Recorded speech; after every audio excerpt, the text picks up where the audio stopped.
평안하셨습니까? 아, 비가 많이 왔죠. 낮에는 모르겠는데 밤중에 비가 참 많이 왔더라고요. 우리 교회는 그래도 비 때문에 피해 받으신 분 없으신 것 같아요. 맞나요? 예, 있어요. 목사님이 올려주세요 했는데 아무도 안 올리시는 거 보면서 아, 안전하시구나라고 했습니다. 만약에 또 이렇게 피해가 있거나 이러면 서로 나누시면 또 위로가 되고 도움이 될 것 같습니다. 옆에 계신 분들하고 우리 인사 좀 나눠보실까요? 안녕하세요. 예, 건강하세요. 요즘 날씨가 너무 덥습니다.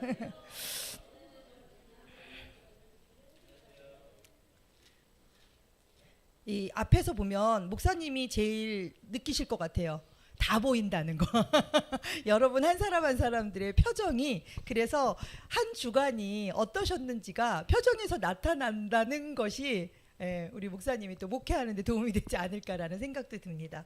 오늘은 예고해드린 것처럼 이제 뭐를 하려고 하냐면요. 지도로 보는 우리가 우리 교단에서는 성지라고 얘기 안 해요. 왜냐하면 그 장소를 너무 신성시하거나 또 따르거나 이런 것 때문에 그냥 성경의 땅이라고 말하는 표현이 가장 적당하지 않을까라고 생각이 듭니다. 여기 보시나요? 네, 우리가 요새 지금 공부하고 있는 교과가 마가복음입니다. 그래서 제가 우리 안교 임원들이랑 이렇게 얘기하면서 아, 성경을 이해하고 예수님이 어떤 일을 하셨는지 우리가 잘 배우고 있는데 어느 곳에서 그런 일들이 일어났는지를 알면 훨씬 더 성경을 직접적으로 입체적으로 알지 않을까라는 생각을 하면서 제가 일주일 동안 부족하지만 열심히 준비해봤습니다. 그래서 요게 이스라엘 지도예요. 이스라엘은 지중해와 홍해의 연안국, 저쪽은 지중해, 요 밑에는 이집트와 이제 관련되어 있는 홍해가 있습니다. 지중해와 홍해의 연안국이고요. 서아시아입니다. 이스라엘이 예수님이 백인이야, 흑인이야, 황인이야 막 이러면서 설왕설래 하더라고요. 서아시아인이니까 판단하시면 되겠죠. 그래서 튀르키예나 이스라엘이나 뭐 시리아 이쪽 사람들이 완전 서양인도 아니고 흑인도 아니고 그 중간 지점에 있는 것 같아요. 그래서 서아시아가 이스라엘이라는 거 아시면 좋을 것 같고요. 적경국은 아시는 것처럼 밑에 이집트. 우리가 이집트도 많이 알아야 되는 부분이에요. 왜냐하면 출애굽했는 구약의 성경을 잘 이해하기 위해서는 우리 이집트 쪽을 좀 잘 알면 이집트, 요르단 이쪽을 좀 많이 알면 좋고요. 그 다음에 이제 팔레스타인, 레바논, 시리아 이런 곳 나라들이 있습니다. 그 밑에는 뭐 더 사우디아라비아나 또 키프로스라고 저쪽에 사도 바울의 또 선교 여행지 구브로. 그러니까 성경의 그 지명이랑 지금 현재의 지명이 조금 다른 것들이 있어서 우리가 조금 더 이렇게 비교하면서 하면 우리가 성경 공부를 더 잘 할 수 있을 것 같습니다. 그리고 요즘 그 이스라엘에 전쟁 많이 일어나고 있죠.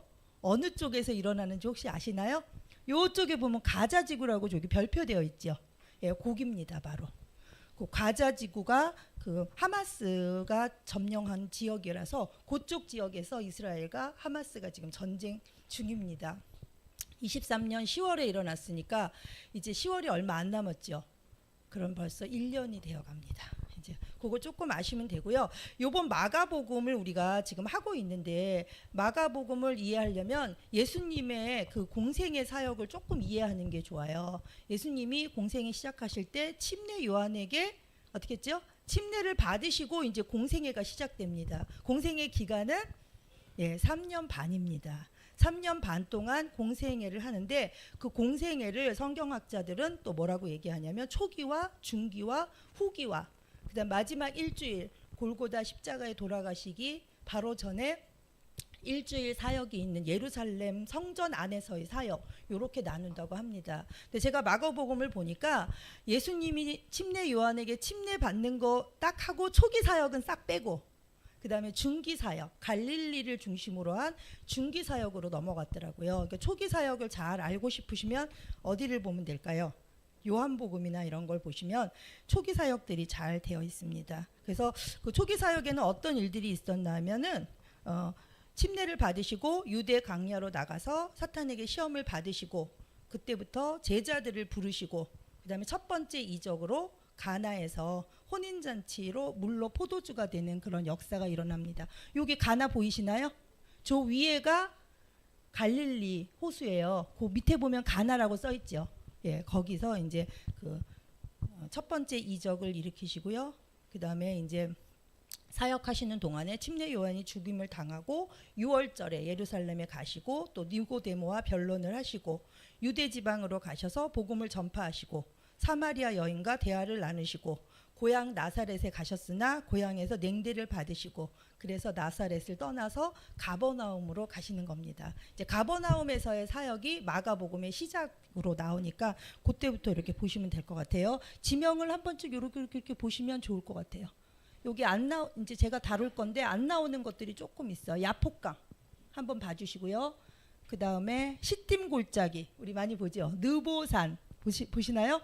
네, 소돔과 고모라가 어딘가 그런 것도 한번 보시고요. 부엘세바 여기 나오는 것들은 다 성경에 나오는 성경의 땅들입니다. 예루살렘은 너무 잘 아실 거고 그 밑에가 베들레헴 위에 가시면 여리고 그 다음에 사마리아 여인을 만났던 사마리아 지역 무깃도 세겜 요렇게 가이사라 그다음에 저쪽 갈멜산 쪽은 아직 안 나왔네요. 이제 다음에 나올 겁니다. 그래서 이제 제가 요단강에서 예수님이 침례를 받으셨죠. 요단강은 지역적으로 이렇게 되어 있어요. 갈릴리 바다에서 사해로 들어가는 그런 그 강을 굉장히 긴 강이죠. 그러니까 요단강이라고 합니다. 이 갈릴리 바다는 그 위에는 이제 그 우리가 변화산이라고도 하죠. 그 변화산에서 내려오는 물들이 갈릴리 바다를 거쳐서 요단강을 쭉 거쳐서 사해로 들어가는 그런 구조로 되어 있습니다. 그래서 예수님께서 요단강에서 침례를 받으셨다 이렇게 아시면 될 것 같고요. 세계에서 가장 낮은 지역을 흐르는 강이 요단강이다라고 얘기했고 요단강 그러면 생각나시는 성경의 이야기 누구 있나요? 같이 해야 돼요. 누구 있죠? 딱 떠오르는 거, 예, 나아만 장군 얘기 있죠. 그다음에 야폭강가는 야곱가, 야곱이 천사와 씨름하는 그 지역이 야폭강가라고 합니다. 이제 이게 이제 갈릴리 바다예요. 어떠신가요? 예. 이 갈릴리 바다를 주변으로 해서 예수님의 사역이 시작됩니다. 저쪽에 보면은 가버나움 있나요? 예. 게네사렛 있나요? 밑에? 예. 티베리아도 있고요. 거라사 많이 들으신 곳이죠. 거라사. 그다음 저기 위에 보면은 되게 중요한 거 벳세다라는 곳이 있어요. 그것도 좀 잘 기억해 주세요. 벳세다.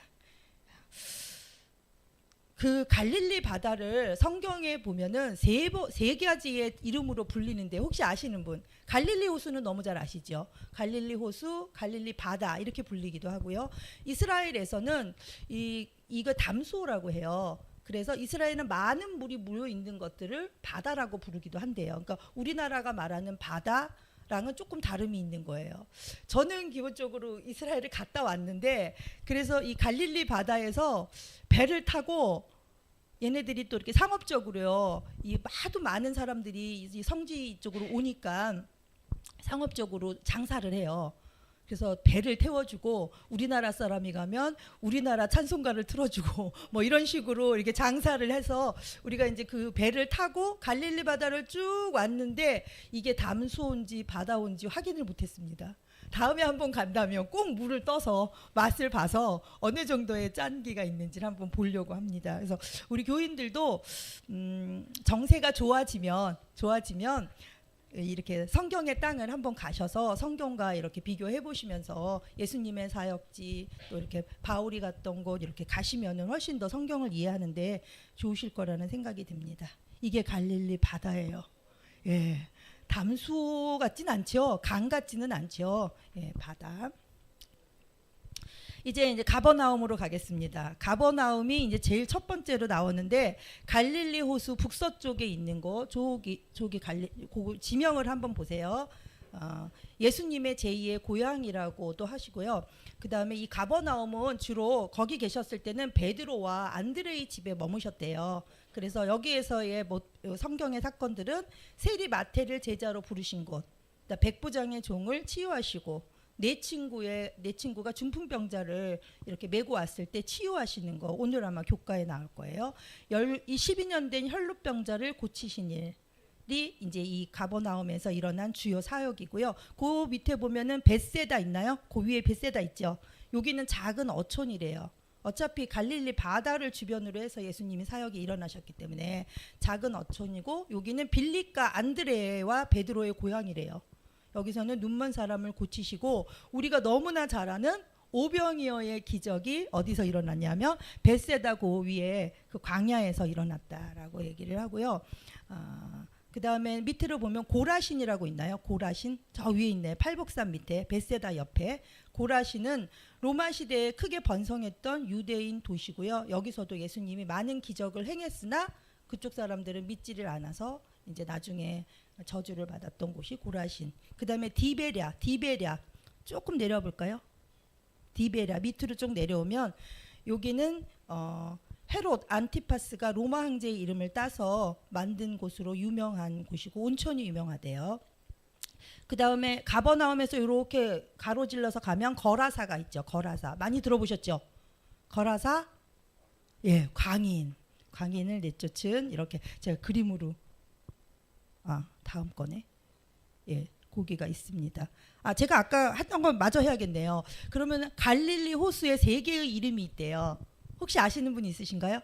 구약 성경에서 신약 성경에서 그거를 아셔야 성경을 읽을 때 그게 그 갈릴리 호수를 말하는구나라고 알 수 있는데, 긴네렛 들어보셨죠? 긴네렛이라고 합니다. 그 다음에 게네사렛 호수라고도 합니다. 그래서 바벨론 포로 귀환 후에는 게네사렛 호수라고도 불렀고요. 그 다음에 헤롯이 건설한 도시 이름을 따서 이 갈릴리 호수를 디베랴, 그래서 찬미가에도 디베랴 뭐 맑은 물 이렇게 갖고 나오는 찬미가 있어요. 그 디베랴가 어디냐면 갈릴리 바다라, 이렇게 생각을 하시면 됩니다.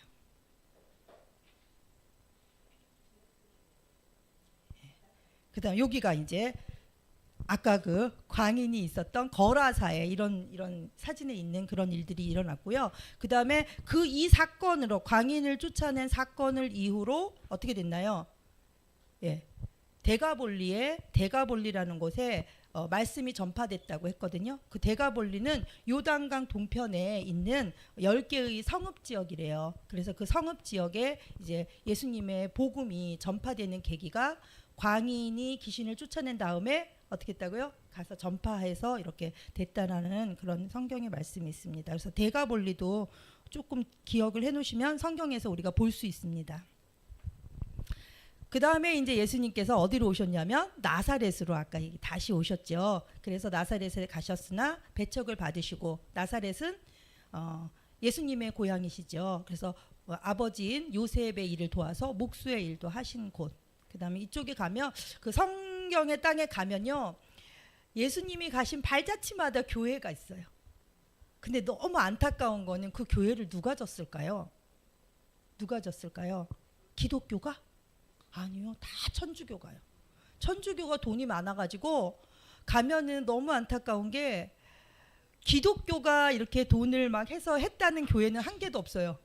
거의 다 천주교 아니면 이슬람 문화가 남아있는 그런 지역이어서 다니면서 굉장히 씁쓸함을 많이 느끼는, 왜냐면 이스라엘 자체가 뭐 이슬람이나 천주교나 유대교나 또 기독교의 모든 사람들이 다 자기네 땅이라고 주장하는 곳이어서 돈 많은 사람들이 먼저 선점해서 교회를 짓고, 뭐 수태고지라든지 뭐 베드로의 교회라든지 우리가 알고 있는 모든 성경의 이름을 붙여서 다 교회를, 오병이어 교회 뭐 이렇게 다 교회를 져놓은 것들을 볼 수 있었습니다. 그 다음에 이제 여기는 잠깐 제가 갖고 왔어요. 침례 요한이 성경 마가복음 처음에 나오잖아요. 그 마케루스 감옥에 갇혀 있다가 침례 요한이 죽게 되거든요. 그 마케루스가 바로 저쪽에 있는 곳이 마케루스다. 한번 그냥 보시면 좋겠고요. 그 다음에 아까 말했던 벳세다 오병이어 5,000명을 먹이신 기적이 일어난 것이 벳세다 지역 옆에 있는 들판, 벳세다 들판에서 이런 일들이 일어났고요. 이제 가버나움에서 거라사로 가시면서 바다 위를 걸으시고 풍랑을 멈추게 하시는 예수님의 또 이적을 베푸신 곳이 가버나움, 거라사 이렇게 되어집니다. 그 다음에 조금 보면 게네사렛이라고 나오죠. 게네사렛. 여기가 바로 침상체로 병자를 가지고 와서 고친 그런 고침을 받던 그곳이 바로 게네사렛입니다. 요 사진은 되게 의미가 있는 것 같아요. 성경에서 예수님이 사역을 하실 때 예수님을 따르는 사람은 많고 예수님은 혼자잖아요. 그러면 굉장히 지혜가 있으셨던 것 같아요.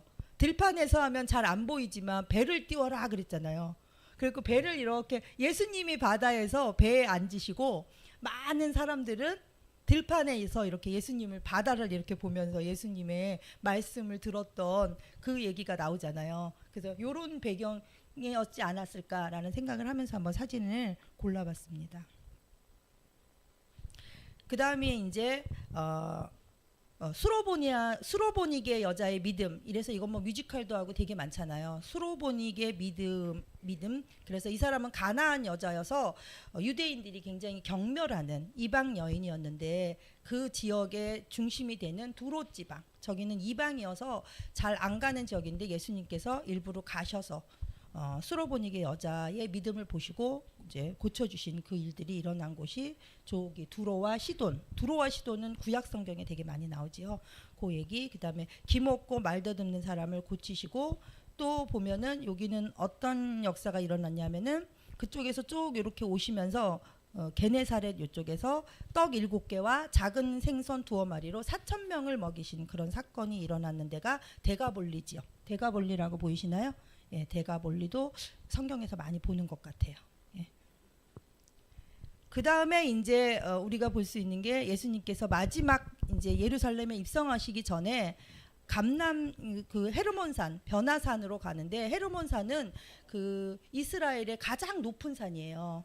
그래서 여기는 이스라엘이 더운 나라인가요? 사막이 70%라니까 굉장히 더운 나라인데 저도 갔을 때 이 변화산은 이렇게 겨울에 눈이 오면요 여름에도 산 꼭대기에는 눈이 있을 정도로 눈을 볼 수 있는 곳이 바로 이 헤르몬산 변화산이라고 합니다. 그래서 예수님께서 베드로, 야고보, 요한을 데리시고 높은 산에 올라가셔서 이제 변화된 그 옷이 광채가 나고 이런 것들을 보시는 그런 역사가 일어난 곳이 있는데 그곳이 바로 이 저쪽 가장 위에 있는 헤르몬산. 저쪽에서 이렇게 눈이 녹아서 이렇게 내려오면서 갈릴리 호수를 형성하고 갈릴리 호수에서 요단강을 형성하고 사해로 들어가는 것. 이런 구조로 이스라엘이 되어졌다는 것을 볼 수가 있습니다. 그래서 요 밑에 그림은 라파엘로가 그린 그림이에요. 헤르몬산에서 변화산에서 예수님이 흰 옷을 입고 나타나신 그 장면이고요. 그 다음에 변화산은 또 다른 말로도 얘기하는데 아세요? 헐몬산. 시편에 보면은 그 헐몬의 이슬이 시온의 산들에 내린 같도다 이렇게 하면서 헐몬산이라고 말하는데 이 헐몬의 산도 바로 저기 헤르몬산 변화산을 말하는 겁니다. 그 밑에가 바로 단이라는 곳이 있는데 여기는 표시 안 돼 있죠. 단도 많이 들어보셨죠. 예, 여로보암이 그 이스라엘 백성들이 6월절마다 예루살렘에 가는 것을 막기 위해서 단에다가 우상을 만들어 놓고 니네 내려가지 마. 왜냐하면 단이 그 헤르몬산 그 밑에 정도에 있으니까 예루살렘까지 내려가면 안 올까봐 다시 올라오지 않아서 닭이 통치력을 잃을까봐 이제 신전을 만들어 놓고 여기서 그냥 예배 드리면 좋겠다 이렇게 말한 게 그 단이라는 곳이 그쪽에 있고요. 그 다음에 가이사라 빌립보 요것도 많이 들어보셨죠? 가이사라 빌립보 이거는 되게 중요한 또 역사적인 사건이 베드로가 주는 그리스도시요 살아계신 하나님의 아들이니이다라는 고백을 한 곳이 바로 저기 가이사라 빌립보 지역이 되겠습니다. 예. 그리고 이제 또 성경에 많이 나오는 지명이 베레아예요. 베레아, 베다니 이런 거 많이 나오죠. 베레아는 마가복음에 나오지 않지만 베레아 사람은 신사적이어서 말씀을 읽을 때 이렇게 했더라라고 해서 교훈적인 베레아 곳이 나오고요. 베다니는 죽은 나사로를 살리신 곳. 그 다음에 마지막 예수님의 그 죽으심을 예비하는 그 마리아가 예수의 발에 향유를 부은 곳, 그곳이 바로 베단입니다. 베다니. 한꺼번에 다 기억은 못하지만 들어놓으시면은 조금 성경을 읽을 때 아, 그 베다니가 거기구나 이렇게 얘기할 수 있을 것 같고요. 그 다음에 여리고도 많이 들어보셨죠?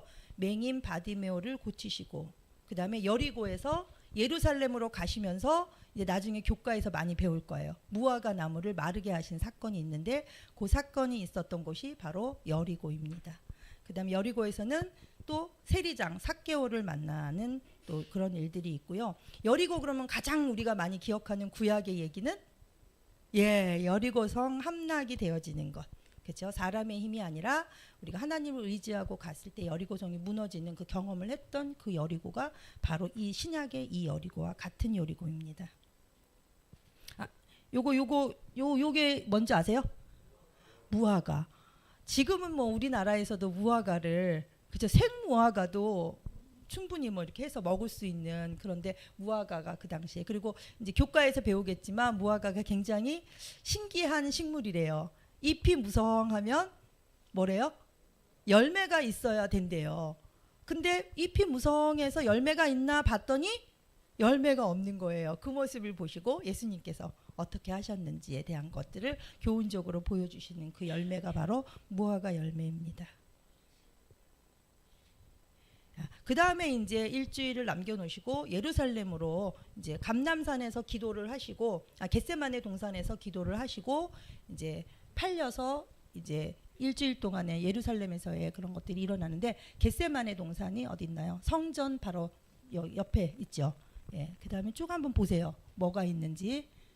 그 다음 골고다 언덕도 성전 그 성벽 안에 있다라는 거. 그 다음에 최후의 만찬, 마지막 식사를 하셨던 그 만찬의 장소가 이쪽 밑에 있었던 거. 여기 가야바 법정이 어딘가, 빌라도 법정은 저기였구나, 이렇게 한번 보시면 됩니다. 그래서 마가복음을 공부하실 때 조금 지명을 가지고 공부를 하시면 더 훨씬 더 입체적으로 예수님이 이렇게 다니시면서 이런 사역을 하셨구나라고 이해할 수 있어서 성경을 더 잘 이해할 수 있었어요. 그래서 여기 계신 분들도 어떻게 하시면 될까요? 이거 어디 있어요? 이러지 마시고, 요즘 너무 잘 돼 있잖아요. 성경에 찾아보시면 예루살렘 지도 그럼 탁 나와요. 그 다음에 가야바 그럼 탁 나와요. 그리고 앱에도 하나 소개해 드릴 거는 우리 교단에서 나온 앱인가? 앱이 있어요. 그 앱에 내가 찾고 싶으면 벳세다 이렇게 찾으면요, 지금 현재의 이스라엘 지역의 벳세다가 어느 지역에 있는지를 딱 짚어줍니다. 구글로. 그래서 한번 보시면은 또 도움이 될 것 같습니다. 그래서 뭐 모든 분들이 이렇게 뭐 이걸 모른다고 해서 말씀을 모르지는 않지만 하나님의 말씀을 또 사역을 잘 이해하는 데 도움이 될 거라고 생각을 해서 준비해 봤습니다. 제가 바람이 있다면 세계 정세가 좀 많이 좋아지면 여기 계신 모든 분들이 우리 함께 손잡고 성경의 땅에 가서 같이 여기가 거기였구나 하면서 기도하면서 하면은 너무 좋겠다라는 바람을 가져봅니다. 만약에 그 성경의 땅 이스라엘 순례를 하시면 하고 싶으신 분이 있으신가요? 저도 한 번 더 가려고요.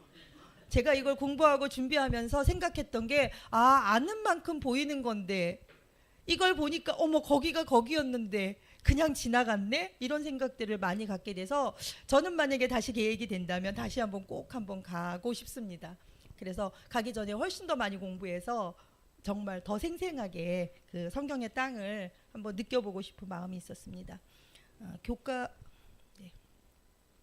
요번